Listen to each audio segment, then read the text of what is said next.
friends, and welcome. I am so glad you're here. It is Miss Kate, and we're ready for another day of Architecture Week.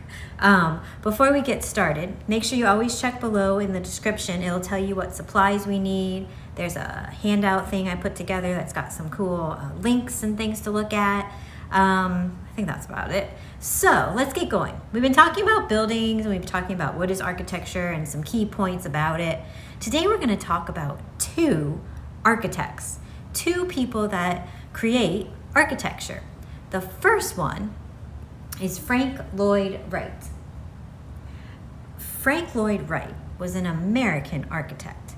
He was known for a style of architecture called organic architecture. The best way to describe it is he wanted architecture to fit in with nature. He wanted it to kind of be one. He didn't want to just stand out and be in your face. So he designed his architecture to incorporate the beauty of the natural world around it. One of his most famous pieces of architecture is this house. It's called Falling Water. It's in Pennsylvania. It was made for the Kaufman family many years ago. Now it's a museum and you can actually tour through it. But what he did is he created it so that it didn't disrupt the nature around it. He took the nature and used that to inspire him. And he kept nature intact and built the house so that the beauty of nature could pour right through it. So you see how that waterfall kind of falls right from the edge of the house? But it doesn't get blocked because the house is positioned in a way that the water can still flow right through. So he did this with very simple lines. There's not a lot of details. The house isn't really flashy and in your face. It's very calm and peaceful, where you can almost hear the water flowing just by looking at the picture. So that is one of his most well-known and well-recognized pieces of work, along with the idea of organic architecture.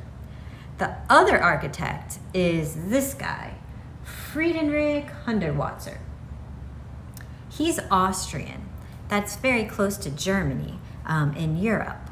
And he was the exact opposite. He did include nature into all of his work, but his work was very whimsical and dreamlike. He actually has said that dreams are his inspiration, especially childhood dreams. That'd be your dreams. So let's take a peek at some of his works. They all remind me of something you'd see in Dr. Seuss's stories, in Whoville or something. They're bright colors. There's not a lot of straight lines. He's very much more into wavy and curved lines.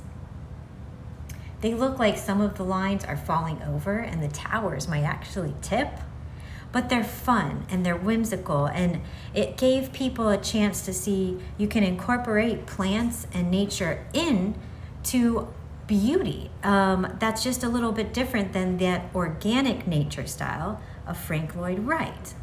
So these are both architects, and both who are well known for the way that they wanted to design buildings.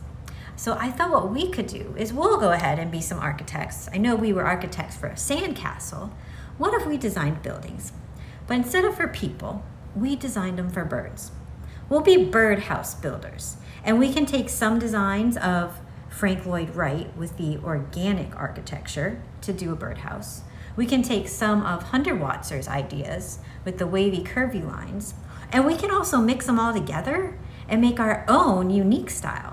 So let's do plain paper for this project. Hey, Mom. Yes, Spencer? I was wondering if there was such thing as a cat architect. Could you make me a cat condo? We can make a cat condo. Why not? So let's get our supplies. White paper. We're going to keep this simple so that way we can really delve into some cool designs and ornate patterns. So paper, pencil, marker, if you want to bring crayons, color pencils, whatever you like to color with. And if you have scissors and glue, we might cut out some extra birdies and fly them in, or other creatures that might be living in these houses. Yeah, I'll get my table ready and I will see you in 2 snaps of a finger click.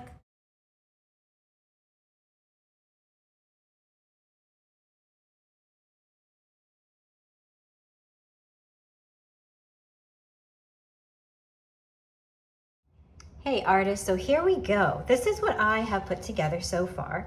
I've got 3 different styles of architecture for my birdhouses. And then I had some extra paper, so I cut some birds out and stuck them on. But it got me thinking, maybe you're not gonna make birdhouses. Maybe yours will be butterfly houses or houses for a spider. Possibly yours are for fairies. So you can choose to do any kind of creature or animal that will live in these. We'll work together to make some different ones, and then we'll have a little fun adding some extra little creatures. So get your plain paper, and let me get my marker. And I'm gonna say, let's start in the middle.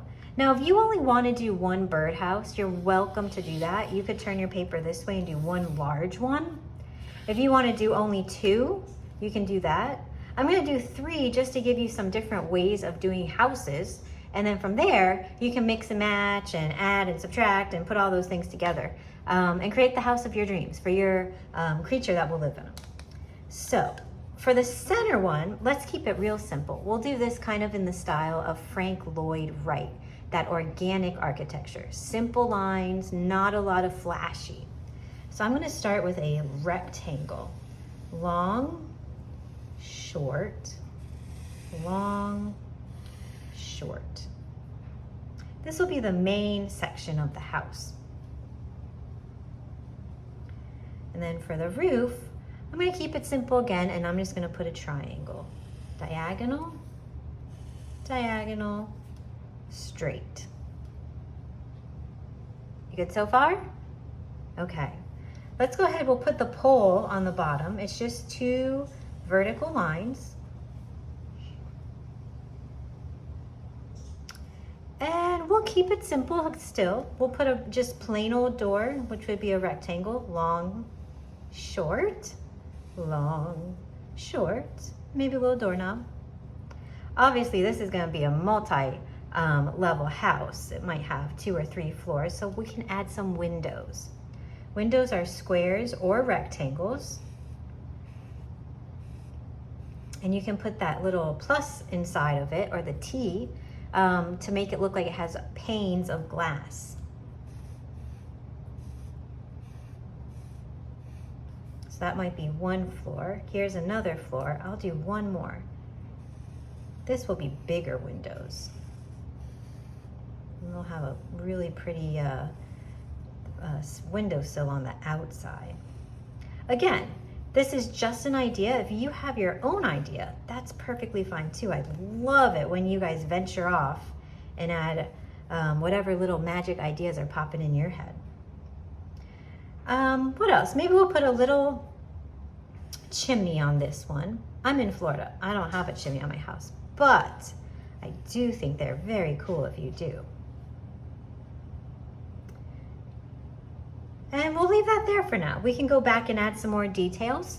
Let's keep it simple, just like that organic architecture style of Frank Lloyd Wright. And now, on either side, whichever you like, let's go with that little bit of that Hundertwasser idea. So I'm gonna again start with a straight line for the bottom. And I think what I'll do on this one is have part of it go this direction and then part of it go this direction. Now we know he didn't use a lot of straight lines. He was really into curved, wavy lines. So for this one, I'm gonna do a little bit of a wiggle, and then it's gonna come up and then wiggle back down. And you can follow along with me, or you can create your own kind of funky Dr. Seuss kind of looking shapes. And then I'll do another one coming this way.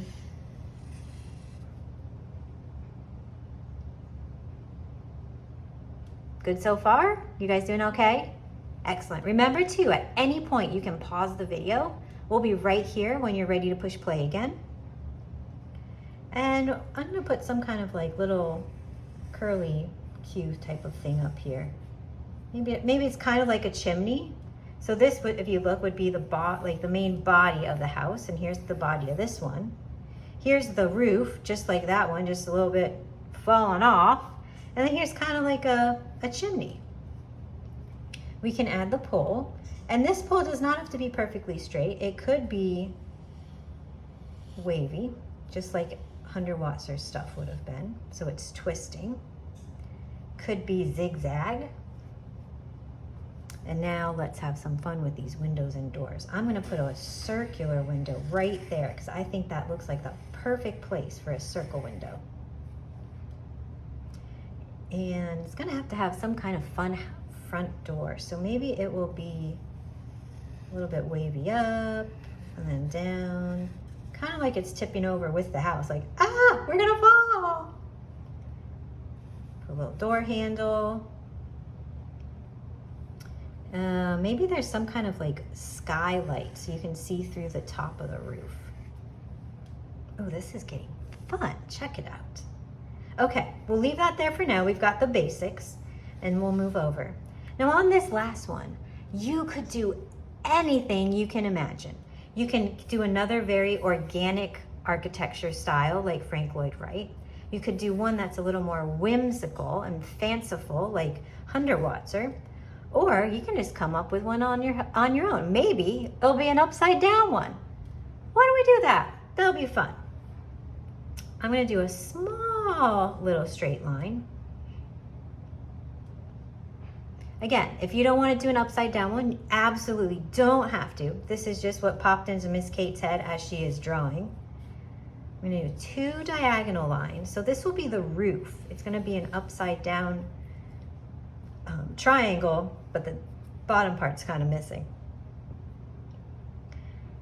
Now this part kind of reminds me of the organic architecture, kind of plain and straight lines. I'm going to do the house part, the building, more of that whimsical stuff. So I'm going to have it go this way and that way, and this way and that way.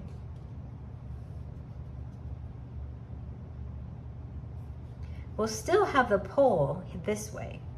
So I'm gonna do some kind of random pole. Maybe it'll be part square, then a little section, and then part square, and then a little section. Oh, it kind of looks like a torch, like an Olympic torch. Look at that, how funny. And we'll put the door up here. Oh my gosh, the door's on the ceiling. How funny. And maybe some windows. I'm gonna make them look like they're kind of tipping over with the house. Maybe they'll go in funny directions too. Okay, you're doing all right still? Good. Now, you have the freedom to do any kind of patterns, any kind of details you want to still add. Maybe on this roof, you want to make it look like it has tiles on it. So you can do some straight lines, and then you'll do a vertical line up and down. The next row, you go on either side of it. Then the next row, you go on another bit on the either sides. And it makes it look like they are staggered. So that's an option. Maybe you want to put a little railing on the front, kind of like a bit of a fence or a balcony. You can add that. You could add some flower boxes if you happen to have those in your house.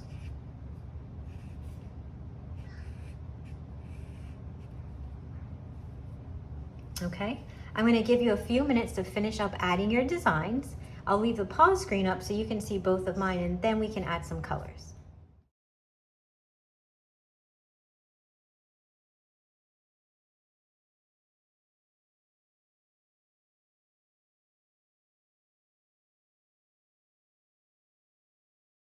Okay, so I have finished my design.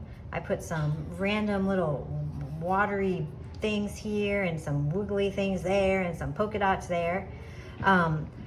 You can color these however you feel like. They can all match.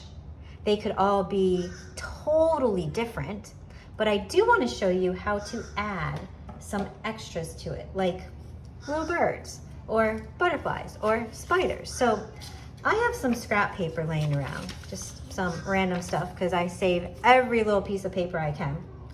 And on these, you can draw, let me move my paper out of the way.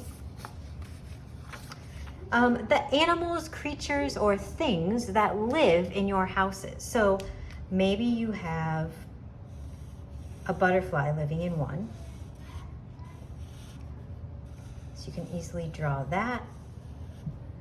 Maybe you have a caterpillar living in one. Don't make your drawings too challenging because you're gonna have to cut them out. You could have, what else could be living in one of these? I did a bird. Let me pull that little guy back. A little birdie in one. Perhaps you have a cartoon character and SpongeBob lives in one.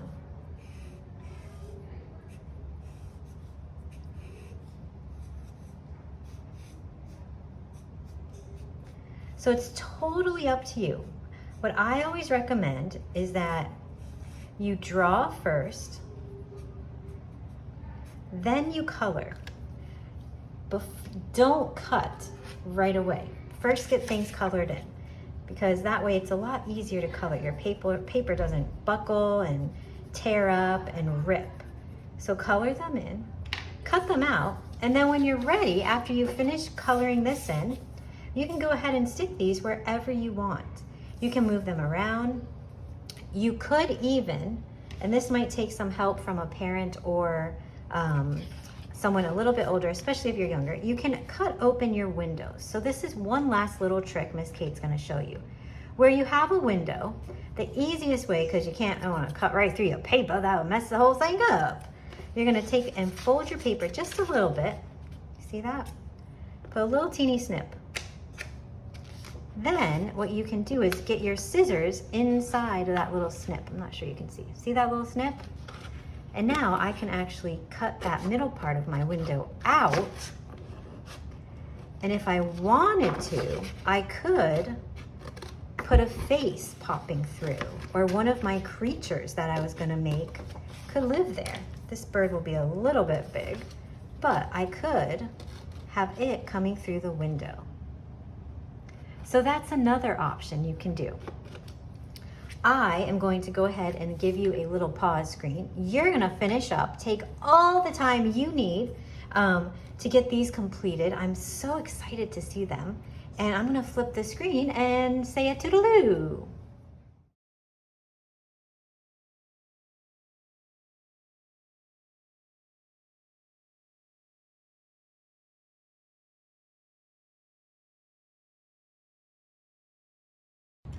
Awesome job today, guys. I had a lot of fun. It's kind of neat to see that two people that are both architects can do it in such different ways.